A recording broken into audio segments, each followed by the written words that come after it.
was resolved at the end all the time. Mostly seen by the future by Odd. He has the power to see into the future, and people realized it was such a stupid thing for him to be able to see into the future that they took it out, and even had a whole episode right there. He could see the future. I have no idea why. It's just Odd has this amazing power that Jeremy has no idea how to control, fix, use to his advantage. Because overall, it was really useless because he never could prevent anything that was going on. It was just sort of a thing for the audience, like, hey, this is gonna happen, right? I know. And Odd, everyone else had like some superpowers, like Aelita herself can make platforms and levitate monsters and stuff. I forget what Yumi's superpower is. Just laser fans, and I think she can also levitate stuff? God, if I could remember.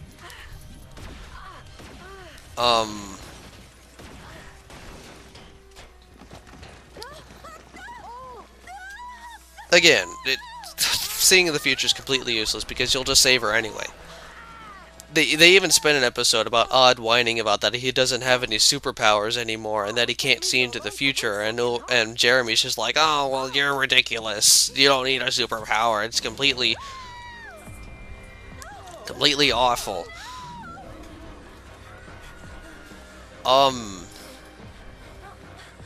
They later on get a fourth companion, but that doesn't go very well. He also appears in about the start of season... I think it was the start of season 2, or at least the end of season 2, where this kid comes in. He's built up like crazy. This show takes its sweet time with pacing and showing us characters and stuff. I say this when they're throwing all this information at you in the first episode, but that's France's fault. That's not our fault. And we're just about to see the climax of pretty much every single episode. If I was going to actually review this thing, I'd say I'd give it about an 8 out of 10 overall, with the best parts of the show being the climaxes and the fight scenes, because anything before that is really just getting us to the fight scenes, and it doesn't really have any... It isn't all that memorable. What we're really in for is the fight scenes and the frickin' cliffhangers that happen at the end of every episode, as I've mentioned. God, those are... Oh, they were really intense when I was a kid. The voice acting is... It's not the greatest in the world. It's not bad. I'd say the English voice actors that I've heard do a fairly good job. No one sounds boring or flat. In fact, the best voice actors are for the sub-characters. It just seems like Ulrich sometimes seems a bit bored with what he's doing, but it's always, like, emotional to a degree. They seem to do very nice at just standard talking when they're when they're dragging out the big emotions out of their stomachs. It doesn't really seem all that convincing. Whatever. It doesn't matter all that much. It's passable, you know, acceptable. The music is, well, let's see here.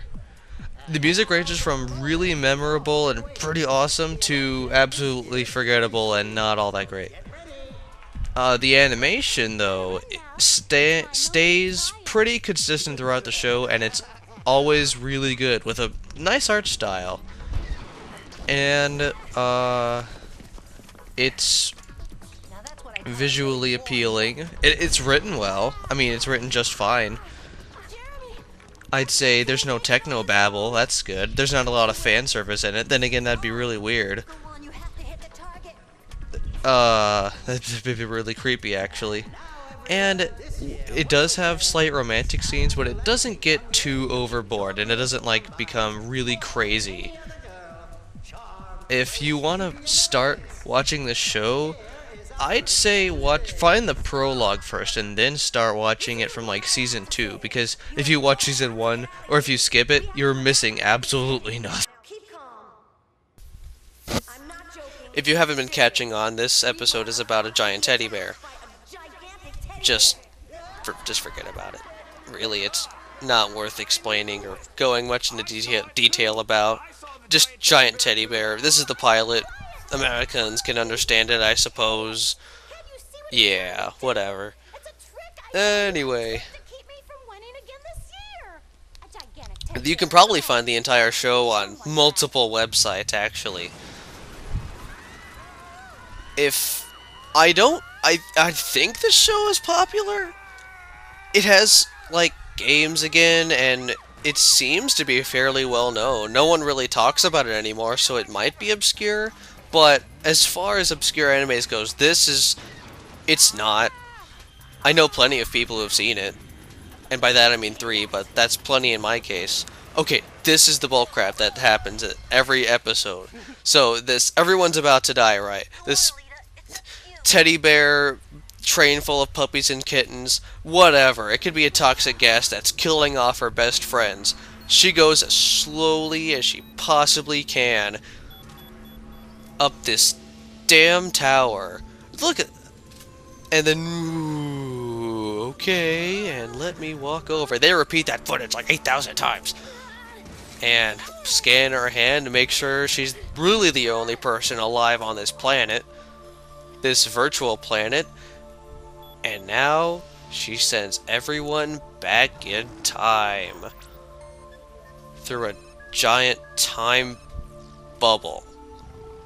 I don't even know. This baffles me to this day. Just giant magic bubble that encapsulates the entire planet. If you died, you're still dead. Because that matters.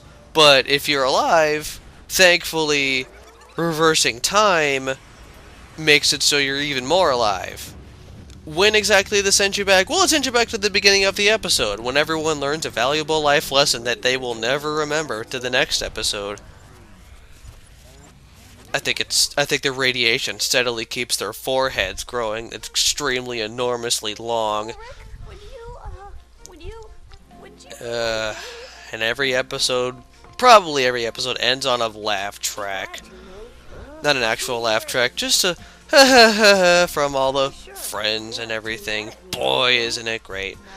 Where does Jeremy get teleported to in the time stream? Is he like sitting at the computer at one moment, and then 1 second he's just off?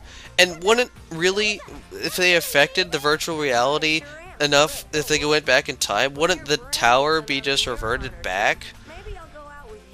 And if it... oh, whatever. That was... alright, that was my look at my first attempt to review animes in sort of an objective, time-restricted style, and I hope I can do others, especially the 8 or so anime involving American anime that I can actually tolerate and watch beginning to end, with an exception of 1.